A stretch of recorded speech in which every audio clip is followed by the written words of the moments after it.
Hello दोस्तों, कैसे हैं आप सब। अच्छे ही होंगे और अच्छे से पढ़ाई भी कर रहे होंगे। तो चलिए आज हम लोग देखते हैं बिहार स्पेशल ज्योग्राफी, जो कि हर बार एग्ज़ाम में यहाँ से बिहार का क्वेश्चन बनता है ज्योग्राफी से। तो आइए हम लोग बिना समय बर्बाद किए क्वेश्चन आंसर देखना शुरू करते हैं। तो बिहार की जलवायु में किसके लक्षण मिलते हैं? महाद्वीपीयता के लक्षण मिलते हैं। बिहार का मानसून अधिक प्रभावित होता है बंगाल की मानसून की शाखा से। बिहार के पूर्वी भाग में कौन सी जलवायु पाई जाती है? आर्द्र जलवायु। बिहार के पश्चिमी भाग में कौन सी जलवायु पाई जाती है? आर्द्र शुष्क जलवायु। बिहार में अधिकतम तापमान 45 डिग्री सेंटीग्रेड से ऊपर क्यों चला जाता है? क्योंकि बिहार का अधिकांश भाग कर्क रेखा 23 डिग्री के ऊपर पड़ता है। क्योंकि बिहार की जलवायु उष्णकटिबंधीय है। क्योंकि सूर्य की स्थिति उत्तरायण होती है। इसका आंसर हो जाएगा ऑप्शन डी, उपयुक्त सभी। बिहार के मौसम में विषमता क्यों पाई जाती है? समुद्र से दूर होने के कारण पाई जाती है। मई और जून के महीने में भारत के उत्तर पश्चिम भागों में चलने वाली अत्यंत गर्म और शुष्क पवनों को लू कहते हैं। ये गर्म हवाएं गंगा के दक्षिणी मैदान में कितनी किलोमीटर प्रति घंटा की गति से बहती है? इसका हो जाएगा 8 से 16 किलोमीटर प्रति घंटा। बिहार के किस जिले में सर्वाधिक गर्मी पड़ती है? गया में। कोपेन के जलवायु वर्गीकरण के अनुसार उत्तरी बिहार का अधिकांश भाग किस विभाग में आता है? ये आता है CWG में। कोपेन के जलवायु वर्गीकरण के अनुसार दक्षिणी बिहार का अधिकांश भाग किस विभाग में आता है? AW में। थॉर्नथ्वेट के जलवायु वर्गीकरण के अनुसार बिहार का अधिकांश भाग किस विभाग में आता है? CAW। टुयार्था के जलवायु वर्गीकरण के अनुसार उत्तरी बिहार किस विभाग में आता है? CAW। कौन सी नदी गंगा में नहीं मिलती है? बागमती नहीं मिलती है, फल्गु, कोसी, क्यूल सब मिलती है। बिहार में कोसी नदी की लंबाई कितनी है? 120 किलोमीटर। बिहार में सबसे अधिक नदी पथ परिवर्तन करने वाली नदी कौन है? कोसी नदी। कमला किस नदी की सहायक नदी है? कोसी नदी की। बिहार के उत्तरी मैदान में गंगा में मिलने वाला नदियों में कौन शामिल नहीं है? सोन नहीं शामिल है। कमला नदी किस स्थान पर प्रवेश करती है? जयनगर। किस नदी द्वारा सर्वाधिक मलबे अपने तली निक्षेपित किया जाता है? कोसी नदी द्वारा। महानंदा नदी किन नदियों को अपने में मिला लेती है? मयूराक्षी, अजय, दामोदर सभी नदियों को महानंदा अपनों में मिला लेती है। बिहार की कौन सी नदी देवहा और गोगरा के नाम से भी जाना जाता है? घाघरा नदी। घाघरा नदी बिहार में कितनी किलोमीटर बहती है? 90। छोटी गंडक, खौना, झड़ही, दाहा, सोंडी आदि बिहार के किस नदी की सहायक नदियां हैं? घाघरा नदी की। गंडक की सहायक नदी है मनौर, भवसा, धामती। ऑप्शन डी हो जाएगा उपयुक्त सभी। बेल्लौर, पंडाय, यूरिया, तिलौर, हरहा आदि बिहार की किस नदी की सहायक नदियां हैं? बूढ़ी गंडक की। मुजफ्फरपुर, दरभंगा, समस्तीपुर के क्षेत्रों में किस नदी की बाढ़ से खतरा बना रहता है? बागमती। कोसी नदी को नेपाल में किस नाम से जाना जाता है? सप्तकौशिक। नागर, बालासंग, भंगा, रत्ना, मेची आदि बिहार की किस नदी की सहायक नदियां हैं? महानंदा। महानंदा नदी बिहार में किस स्थान पर गंगा में मिलती है? मनिहारी के पास। ककोलत जलप्रपात बिहार के किस जिले में है? नवादा जिले में। तमासीन जलप्रपात किस नदी की धारा से बनी है? महाने नदी। सूखल दरी जलप्रपात किस नदी की धारा से बनी है? कनहर नदी। कर्मनासा जलप्रपात बिहार के किस जिले में है? बक्सर। कांवर झील बिहार के किस जिले में है? बेगूसराय। बिहार की नदियों गंडक, बूढ़ी आदि के मार्ग परिवर्तन से कई झीलों का निर्माण हुआ है। स्थानीय भाषा में इसे क्या कहा जाता है? मन। राजगीर के ब्रह्मकुंड का औसत तापमान कितना रहता है? 87 डिग्री से सेल्सियस से अधिक।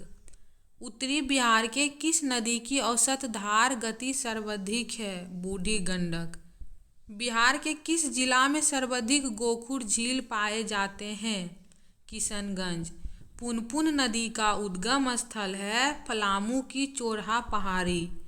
लघु सिंचाई परियोजना कहलाती है 2 लाख एवं इससे कम हेक्टेयर की सिंचाई परियोजना।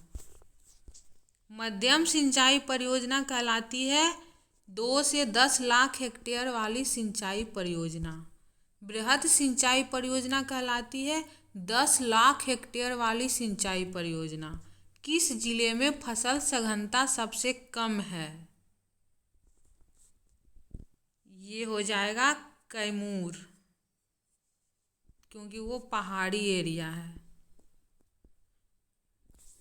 एक मिनट।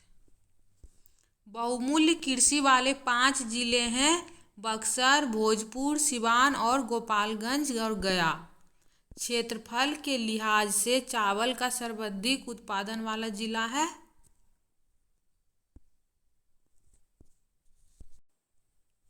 क्षेत्रफल के लिहाज से चावल का सर्वाधिक उत्पादन वाला जिला है पूर्वी चंपारण। चावल उत्पादन के हिस्से के लिहाज से ऊपरी पायदान वाला जिला है रोहतास।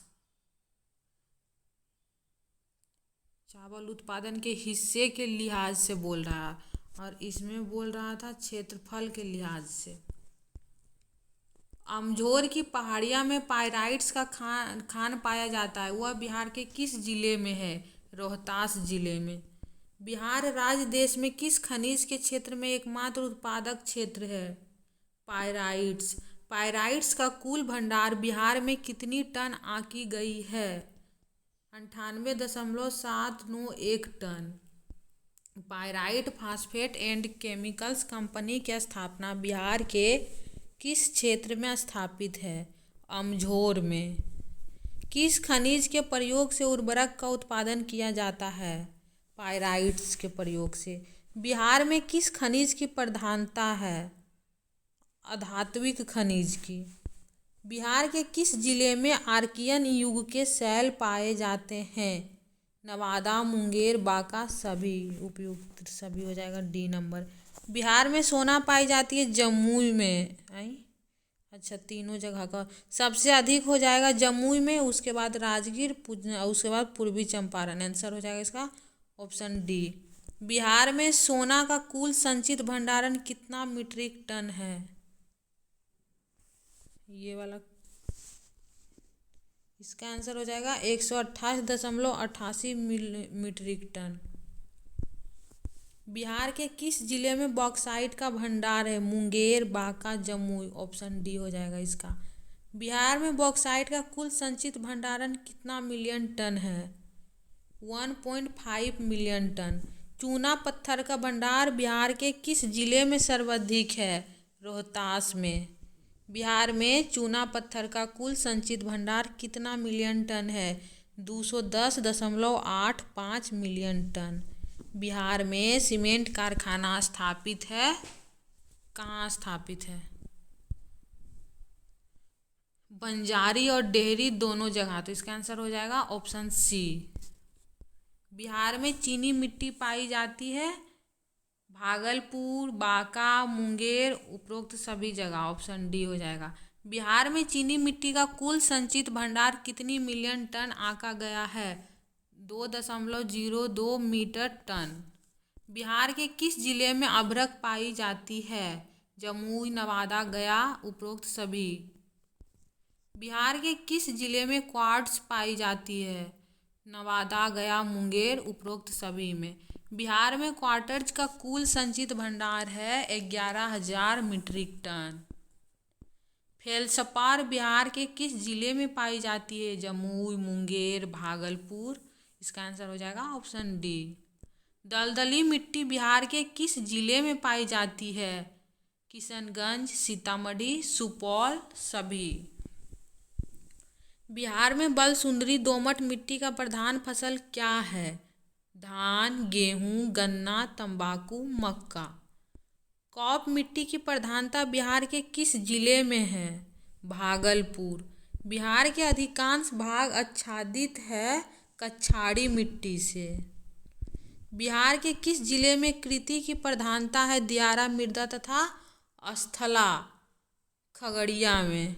बिहार में पर्वत पदीय कहा जाता है मिट्टी के विस्तार को क्या कहा जाएगा? भावर का क्षेत्र कहा जाएगा। भावर के मैदान क्षेत्र बिहार के किस भाग को कहा जाता है? चंपारण के उत्तरी पश्चिम भाग को। बिहार में लाल बलुई मिट्टी का विस्तार कहाँ पाया जाता है? रोहतास एवं कैमूर की पठारी में। पुरानी जलोढ़ मिट्टी बिहार के किस जिले में पाई जाती है? मुंगेर, भागलपुर, नालंदा। बिहार में पुरानी जलोढ़ मिट्टी का विस्तार है रोहतास, गया, पटना, मुंगेर और भागलपुर में। बिहार के किस भाग को भांगर मिट्टी का क्षेत्र कहते हैं? पूर्णिया, सहरसा, दरभंगा एवं मुजफ्फरपुर का क्षेत्र। भांगर मिट्टी का सर्वाधिक विस्तार बिहार में कड़ो है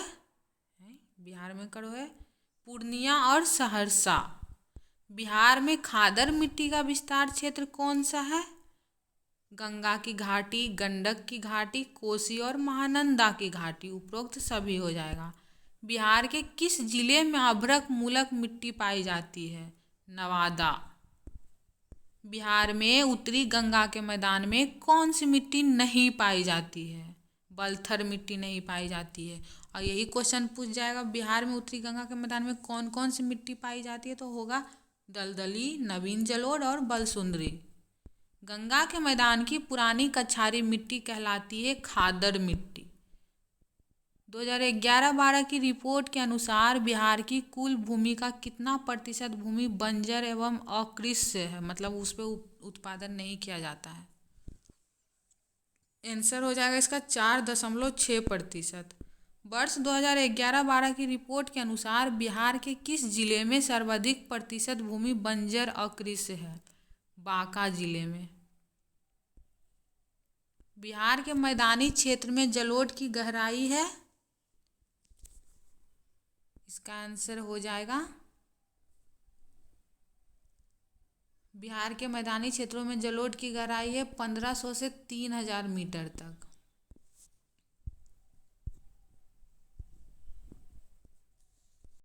बिहार ज्योग्राफी से इतना ही क्वेश्चन था। आप लोग देखते रहिए, रिवीजन करते रहिए। मिलते हैं हम लोग नेक्स्ट वीडियो में, तब तक के लिए नमस्कार।